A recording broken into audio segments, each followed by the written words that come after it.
patnubay at gabay ng magulang ay kailangan sa mga batang manonood.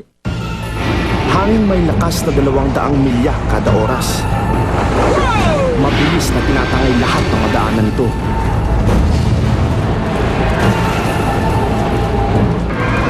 Winawasak ang maraming gusali at kabahayan.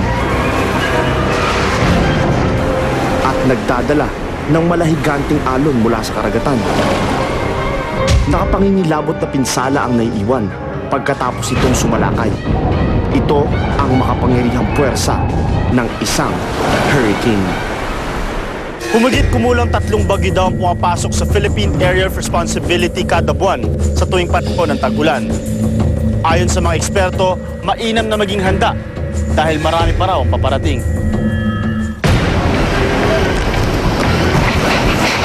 Taon-taon nasa mahigit 20 bagyo ang humahagupit sa Pilipinas. Pero ilan sa mga bagyong ito nag-iwan ng mapapait na marka sa maraming mga biktima. November 1991, nang manalasa sa bansa ang bagyong Uring. Ito ang itinuturing na deadliest typhoon sa kasaysayan ng Pilipinas. Tinatayang nasa 8,000 katao ang nasawi sa trahedya. Hindi rin nalalayo ang bagyong Rene dahil sa pananalasa nito sa bansa noong 2006. Nasa mahigit 1,300 ang binawian ng buhay. Pero bukod sa mga nawalang buhay, bilyong-bilyong pisong ari-arian din ang natatangay sa pagragasa at pagsalakay ng mga bagyo sa bansa. Umabot sa 13.5 billion pesos ang halaga ng mga nasirang ari-arian, infrastruktura at agrikultura nang rumagasa ang bagyong Frank noong 2008. Makalipas lamang ang 1 taon, dumating ang bagyong kinakatakutan ng lahat.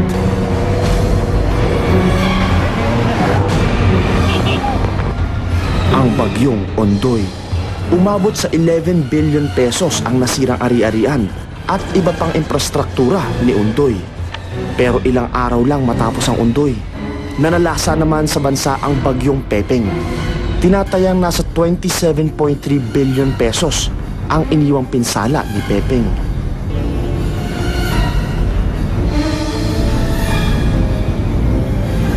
Dahil dito, ito na ang itinuturing na costliest at most destructive na bagyo sa Pilipinas. Sa kasalukuyan, 13 bagyo na ang dumaan sa bansa. Pag sinabi nating bagyo, mahirap i-identify kung ang dala ba nito ay mas maraming ulan o mas mahinang ulan. Pero ngayon dahil sa mga aparato natin, modernong equipment, yun na-identify na natin, katulad na ginagamit ng Pag-asa, yung Doppler radar, na-estimate na natin ang dami ng ulan ng isang bagyo.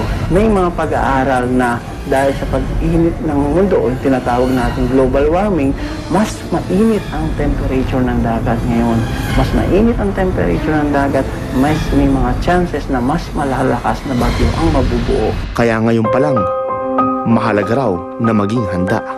Dahil walang sino man ang makakapagsabi kung kailan at saan eksaktong tatama ang isang malakas at mapanganib na bagyo. Pinapayuhan natin sa mga kabayan natin, pag may mga ganitong hazard o disaster sa bagyo, lagi tayong mag-ingat at maghanda. Maging active tayo, makinig sa mga media o sa mga balita tungkol sa bagyo para malaman natin talaga kung ang bagyo ba ay makaka-apekto sa atin o hindi. Basta ang importante, lagi tayong handa. So paghandaan ng mabuti ito dahil to reduce the number of casualties is not only the responsibility of the government. Responsibility natin lahat ito. Tumugon lang po tayo sa paalala, sa warning ng ating local government at saka yung national government. Ang pananalasa ng malalakas na hurricane sa Amerika. Susunod na sa Anatomy of a Disaster.